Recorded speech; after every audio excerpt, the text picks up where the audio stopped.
Eh bien, on continue sur le hall 2.2, Salon international de l'agriculture, version 2022, les retrouvailles. Et on est très heureux de vous retrouver chaque jour avec la mission Écoterre France et Territoires Numériques pour Parole d'experts. Un grand merci à Quentin Melemiastre qui m'aide et qui prépare même chaque jour ces plateaux de télé. Aujourd'hui, numérique responsable à l'heure où tout le numérique et la décarbonation, à l'heure où le monde s'empare des nouvelles technologies. Qu'est-ce que le numérique responsable et comment se déclinent les actions de nos territoires? Alors j'ai beaucoup de chance, deux élus à mes côtés, bien évidemment Mona Trecchia. Mona, on ne vous présente plus finalement. Vous êtes conseillère territoriale Pleine Commune Grand Paris et conseillère municipale à Épinay-sur-Seine, hein, c'est ça. Mona, encore merci infiniment d'avoir répondu une nouvelle fois à notre invitation. Et puis à nos côtés également, vous connaissez bien toutes les deux. Oui. Hein, une autre élue, j'ai vraiment beaucoup de chance. Fatima El Ouazdi, vous êtes conseillère adjointe au maire à Rueil-Malmaison et conseillère territoriale Paris-Ouest, La Défense. Tout à fait. Merci Fatima. Merci, voilà, parle bien devant le micro.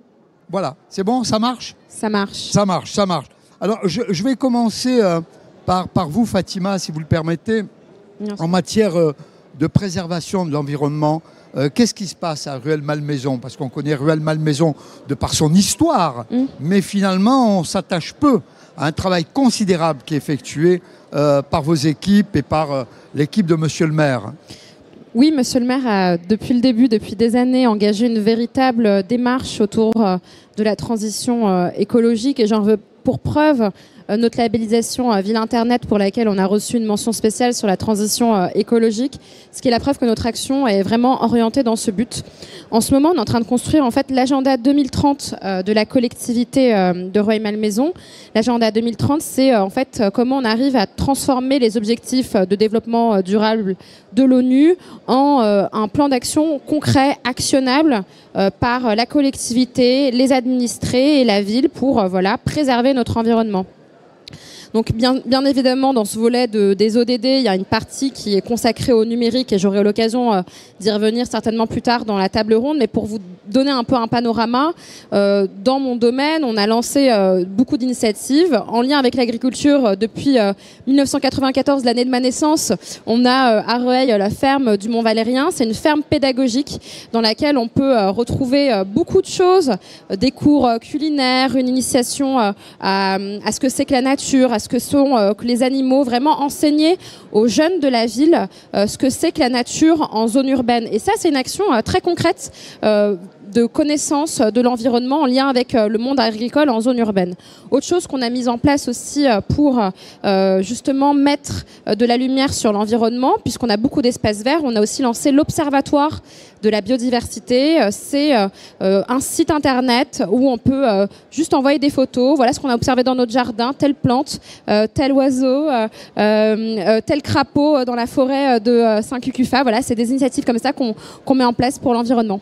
Alors, vous voyez, les nouvelles technologies dont on parle souvent des désastres, des méfaits, on dit souvent qu'elles sont néfastes à notre société. Ben non, finalement non. Il y a du très bon, notamment en termes de pédagogie, vous l'avez dit Fatima. Mona, en matière d'agriculture urbaine, on parle beaucoup d'agriculture urbaine. Jusqu'où peut-on aller et jusqu'où va-t-on aller, sachant que de plus en plus les populations se concentrent dans les villes? Alors effectivement, en termes d'agriculture urbaine, j'en parlais vendredi, on a effectivement une manière de penser autrement la ville de demain. Parce qu'aujourd'hui, on s'est aperçu que, lié à l'épidémie, il y a la transformation numérique, on s'est aperçu que les besoins des habitants étaient différents et on va bien au-delà de cette fameuse nature en ville. Hein. On est en train de développer des filières d'agriculture urbaine et puis surtout de se dire que les métiers de demain sont aussi ceux de l'agriculture urbaine de demain, je dirais. Donc on a réinventé le rapport à la fois de la collectivité avec tous nos plans de rénovation urbaine. On repense la ville de demain différemment. La fameuse ville de confiance de demain. Elle sera profondément durable, elle intégrera les défis de la transition écologique et de la transition énergétique. Donc on a tout un champ de nouveaux métiers, de nouveaux rapports à la ville. Et puis on voit bien qu'aujourd'hui, les milieux, toutes les statistiques qu'on avait dans la période post-Covid ont complètement changé. On s'attendait à en 2050 se retrouver avec des énormes flux d'habitants dans les villes. Aujourd'hui, la question inverse se pose puisqu'on a vraiment une volonté de décentraliser en tout cas et d'avoir un rapport à la ville différent et un retour à la nature. Donc l'agriculture urbaine, c'est quelque chose aussi, n'ayons pas peur des mots, hein, c'est peut-être, et il me semble en tout cas, le développement économique de demain. Avec des champs d'insertion, de nouveaux emplois. Et puis, on sait bien que le monde de l'agriculture est quand même un monde qui a été précurseur en termes de transformation numérique, qui a su s'approprier les enjeux du développement durable et les enjeux de transformation numérique. Et on les cite beaucoup en exemple, en tout cas, parce qu'ils ont transformé leur métier sur les 10 dernières années notamment. Donc l'agriculture de demain est aussi présente, elle innove et elle intègre, je dirais, les enjeux de transition écologique et de transition énergétique. Alors, l'agriculture de demain, avec, on l'a dit, les nouvelles technologies notamment, quand on évoque avec vous Mona, le numérique responsable, faut-il aller plus loin, notamment dans la gestion de la pollution numérique. Et vous m'avez dit, en préparant cette émission, osons le mot. Oui, je pense qu'il faut oser nommer les choses. C'est déjà un premier pas vers trouver des solutions. Et effectivement, quand on parle de numérique responsable, ce qui est intéressant, c'est qu'il y a eu tout de suite une approche DSI, une approche système d'information. Comment on va pouvoir gérer notre empreinte, je dirais, écologique avec la consommation énergétique associée notamment au numérique. Le numérique responsable, je crois que c'est beaucoup plus que cela. Et en 3 points, ça serait effectivement, je pense qu'il faut saluer toutes les initiatives. Je pense que nous, collectivités et même État, on doit se poser aussi les questions des labellisations qui ont surgi de manière assez conséquente ces derniers mois et ces dernières années, parce qu'aujourd'hui, on n'a pas une labellisation, je dirais entre guillemets, étatique, qui pourrait accompagner en tout cas ce numérique responsable. Mais il y a aussi tout ce qui est de l'ordre de l'économie circulaire. On s'aperçoit aussi que le numérique responsable, notre empreinte, elle est aussi liée. Si on fait un bond dans l'avenir, on s'aperçoit qu'on va être à court, en tout cas, de ressources qui nous permettent même de créer les objets qui nous permettent d'accéder aux technologies. Donc on a vraiment cette économie circulaire qui va jusqu'à préserver les ressources, donner plus de durée de vie aux objets de nouvelles technologies, et puis aussi gérer les déchets, parce que tout ça, ce sont des déchets qu'il va falloir aussi traiter. Donc le numérique responsable va beaucoup plus loin encore, je vais encore à un niveau supérieur, puisqu'on a aussi des enjeux sociétaux, parce que in fine, quand il y a eu des débats autour de la 5G, etc., il suffit d'étudier un peu. Et en fait, l'idée, c'est qu'on a des milliards d'IoT qui vont arriver, qui sont déjà en train d'arriver. On a des nouveaux usages numériques qui sont aussi liés à l'essor en fait de ces objets connectés. Et puis, on a profondément besoin de se poser la question sociétale sur la société de demain. Et la société de demain, elle se pose la question des nouveaux usages. En fin de compte, plus nous aurons d'utilisation, on voit bien l'avènement, l'usage des nouveaux formats tels que les vidéos sur les YouTube, les Netflix. On voit bien que nos télécommunications se sont transformées avec des modèles de vidéos. Enfin, c'est devenu, je dirais, commun d'utiliser les flux vidéo comme les WhatsApp et les autres messageries instantanées. Donc, on a une vraie question plus fondamentale encore sur le numérique responsable. C'est comment on va pouvoir gérer les usages et comment on va pouvoir éduquer pour justement avoir ce levier qui est essentiel. Parlons quelques instants des données. Les données, aujourd'hui, on produit des milliards de données. Comment nous, collectivités, nous, sur notre territoire, on va accueillir le plus grand data center européen. C'est un projet d'1 milliard d'euros. J'ai des choses à dire sur les data centers. d'1 milliard d'euros à la Courneuve. On s'est posé la question tout de suite en se disant comment on va pouvoir faire de la récupération d'énergie, de réseaux de chaleur. Et justement, on va pouvoir alimenter en énergie 50 000 logements. Donc, il faut qu'on arrive à intégrer les usages avec l'usage de nos données qui va être encore plus que croissante. Alors, le numérique responsable, enjeu sociétal, vous l'avez dit, les collectivités locales et territoriales sont au cœur de cette problématique. Quand on évoque, Fatima, le numérique responsable, quelles actions mettez-vous en place à Rueil-Malmaison? Et il y en a. Et il y en a. Il a fallu faire des choix. Oui, je ne peux pas tout raconter aujourd'hui malheureusement, mais on peut parler d'une démarche qu'on a initiée en 2021 qui est celle de se poser et de faire un diagnostic de la collectivité du numérique responsable. On l'a fait en partenariat avec un organisme qui s'appelle WeNR, donc c'est gratuit. Toutes les collectivités peuvent s'intéresser à cette démarche. Ça consiste en quoi? Ça consiste à faire un diagnostic détaillé sur plusieurs volets. Ça peut concerner nos achats, quelle est notre politique d'achat. Est-ce qu'on privilégie le reconditionné quand on achète du matériel numérique ou bien du matériel neuf? Est-ce qu'on va aller vers des modèles davantage vers la location à l'usage plutôt que de l'achat? Toutes ces problématiques sont posées. Quelle est notre gouvernance, par exemple, sur le numérique responsable? Est-ce qu'on a une gouvernance dans la mairie qui soit transverse? Des sujets assez divers.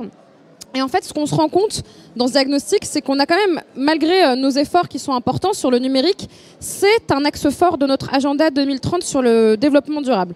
Donc ce qu'on va faire à l'avenir, c'est prendre les sujets qui ont été mis en lumière dans le diagnostic, qui a été fait par ailleurs en lien avec plusieurs parties prenantes de la mairie, la commande publique, le commerce, le cadre de vie, et se poser toutes ces questions-là, prendre le plan d'action et faire en sorte qu'en transverse dans la mairie, on signe une charte du numérique responsable. Vous avez cité, Mona, la question des data centers, et je pense que c'est une question intéressante. Jusqu'en 2020, fiscalement, c'était moins intéressant pour les collectivités de se poser la question, est-ce qu'on va mettre nos données dans des data centers qui soient hébergés en France, plutôt que d'acquérir des serveurs qui, par ailleurs, acquérir un serveur pour une collectivité, ça coûte cher et c'est difficile à entretenir sur le long terme. Et jusqu'en 2020, on a eu un amendement du député Éric Bothorel, que je salue, qui a justement transformé la fiscalité de ces dépenses de data center. Et ça, c'est aussi un pas vers le numérique responsable. Et la loi aussi a mis en place un dispositif qui impose aux collectivités locales, aux collectivités territoriales, d'avoir une réflexion de numérique responsable. Donc maintenant, ça va devenir une obligation. Nous, on a un petit peu d'avance, je pense, avec Mona dans nos collectivités parce qu'on s'est posé la question en amont. Mais la loi est en train de fixer le cadre pour justement franchir cette étape. Donc tout ça, c'est un écosystème assez positif qu'il faut bien évidemment que nous, en tant qu'élus, on accompagne. Une autre action que je vais citer parce que on va recevoir cette semaine un prix de territoire innovant pour le guide des services numériques qu'on a créé, qui est un pas vers la responsabilité, parce que le numérique ne peut pas se développer en favorisant à la fois une fracture d'un point de vue social, parce qu'on ne sait pas utiliser les nouveaux usages, l'Internet, les objets connectés, et aussi une fracture des infrastructures, l'accès au très haut débit, l'accès à la fibre, l'accès à la 4G, l'accès à la 5G, l'accès à tout cet écosystème. Et ben, on a sorti ce guide que je crois qui est sur votre table, Alain, des services numériques qui visent vraiment à redonner à tous les Rueillois une vision de tout ce que nous proposons en temps sur les services numériques, que ce soit sur le commerce local, le e-commerce, comment mieux consommer local. On est au salon de l'agriculture. Comment on arrive à avoir accès, par exemple, au cadastre solaire.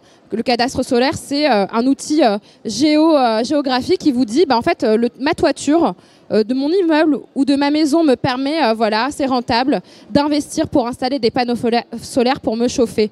Voilà, c'est ça la transition numérique responsable. Voilà, et un guide, bien évidemment, que je recommande. Il est en téléchargement, je crois. Hein, il est en téléchargement. C'est un guide qui a été éco-conçu d'un point de vue, puisqu'on n'en a imprimé que quelques exemplaires en papier. Donc, c'est un des rares exemplaires. Et c'est surtout, on a pensé à ce qu'il soit accessible à tous avec le QR code. Maintenant, tout le monde sait utiliser un QR code. Alors, vous parliez d'un label, c'est ça Oui, label, on va avoir un territoire innovant pour le guide des services numériques. Alors, un label, et là, Mona, alors vous dites, il y a beaucoup de labels qui sont distribués à droite et à gauche. Il faut être très, très, très, très vigilant. Je pense qu'il faut être très, très pragmatique, en fait. Parce que, alors, expliquez-nous ça.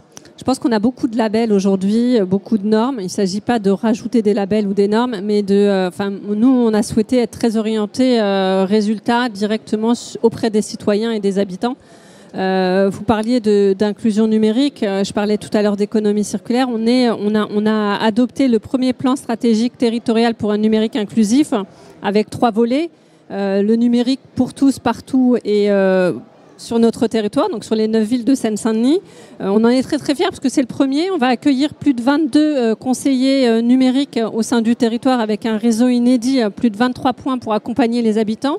Mais on s'est aussi posé la question de l'économie circulaire et on va créer une filière d'économie circulaire pour le réemploi. En fait, on a les acteurs économiques qui sont très mobilisés pour pouvoir récupérer les matériels et la connectivité et avoir à la fois un projet pédagogique, mais aussi une vraie création, je dirais, d'une filière d'économie circulaire, de réemploi de matériel informatique et de connectivité au service des habitants avec un plan de formation associé. Donc, on est vraiment au cœur. Donc, moi, c'est vrai que je ne suis pas une grande fan, pour parler familièrement, des labels, etc., même si je trouve qu'il n'y a pas de petite démarche et qu'il faut qu'on s'engage tous vers ces aspects-là.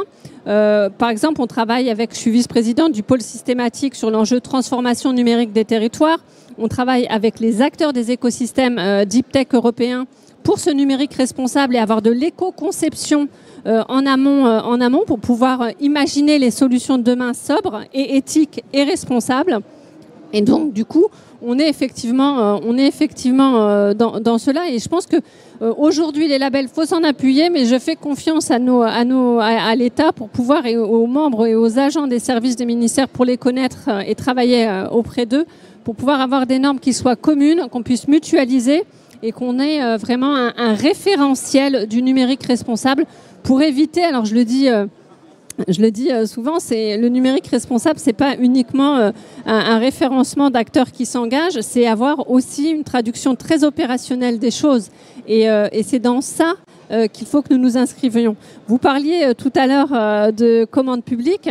Je suis vice-présidente du GIP Maximilien, qui est la première plateforme d'achat en Ile-de-France. Ça correspond à 11 milliards de commandes publiques. Nous, collectivités, nous avons une action en termes d'être accélérateur de la transition écologique et de la transition énergétique via la commande publique, puisque nous sommes les premiers prescripteurs, clairement. Et il faut que nous puissions, on a créé le premier observatoire avec la région Ile-de-France de la commande publique achat responsable et pleine commune se dote d'une charte éthique d'achat éthique et responsable en mettant au cœur effectivement le réemploi et de favoriser toutes ces économies circulaires et d'être vraiment un accélérateur et un acteur majeur. Donc les collectivités ont un levier primordial qui est la commande publique sur accélérer cette transformation sociétale aussi, numérique, éthique, sociale, solidaire, responsable et résolument inclusive. Alors là, je vais m'adresser aux responsables politiques que vous êtes l'une et l'autre.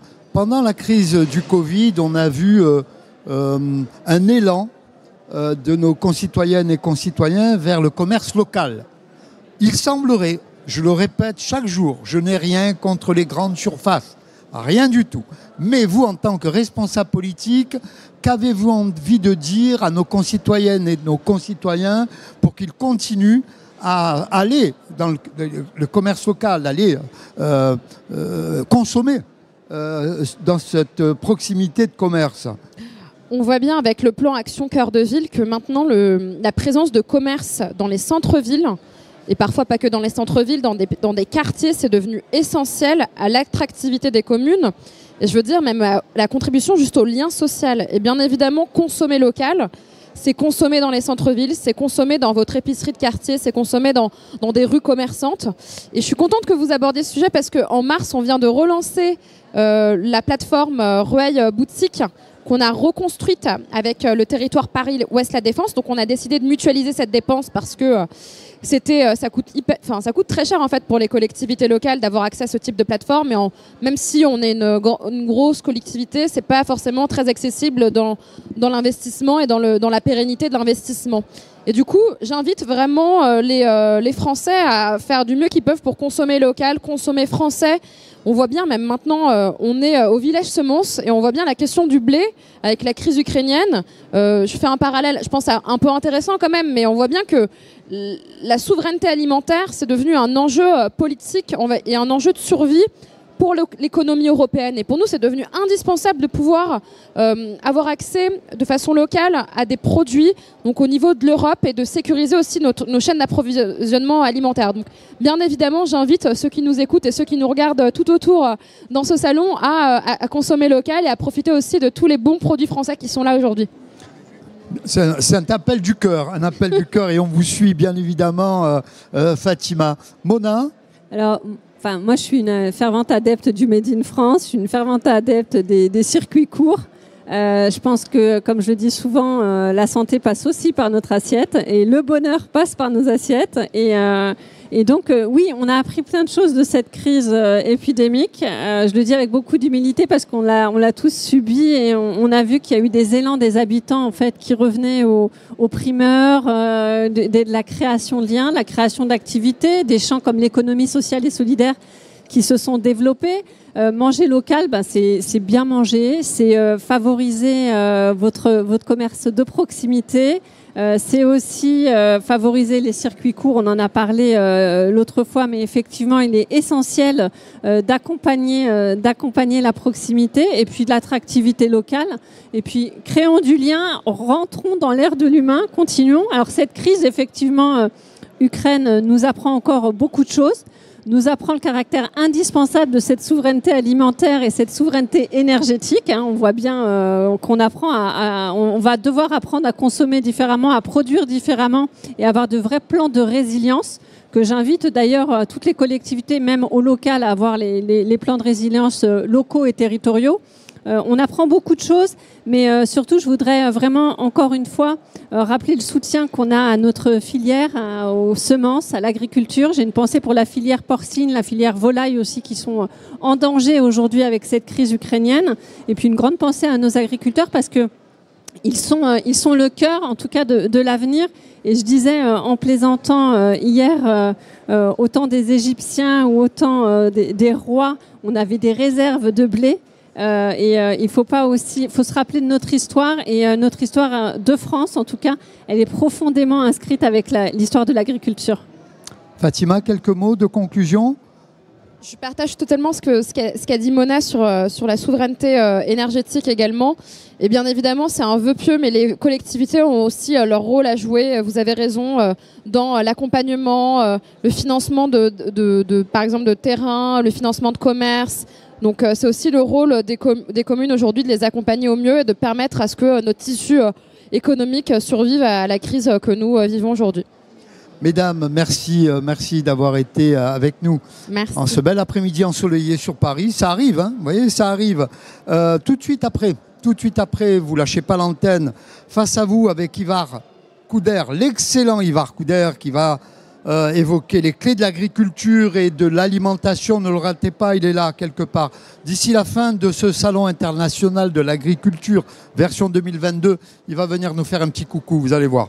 Demain, même heure, même endroit, hall 2.2, www.villachemance.fr, 14h50. On va parler bien-être dans le monde rural et périurbain. J'accueillerai Alain Chrétien, maire de Vesoul et président de Vesoul Agglo, David Barthes, directeur général de la Chambre d'agriculture de Saône-et-Loire, un habitué aussi de notre plateau Village Semence, Bertrand Ringot, le maire de Gravelines et vice-président de la communauté urbaine de Dunkerque, et enfin Frédéric Le Turc, maire d'Arras, président de la communauté urbaine d'Arras et conseiller régional des Hauts-de-France. Un grand merci bien évidemment à Village Semence by Semae. Et puis, bien évidemment, aussi les émotionneurs. Ils sont là, ils sont partout. Ils sont attentifs, professionnels. Ce sont de vrais amis. Suivez notre actualité sur www.villagesemence.fr et bien évidemment, Mission Écoterre France et Territoire Numérique sur www.ecoterre.org. À demain. Portez-vous bien. Prenez soin de vous. Bye bye.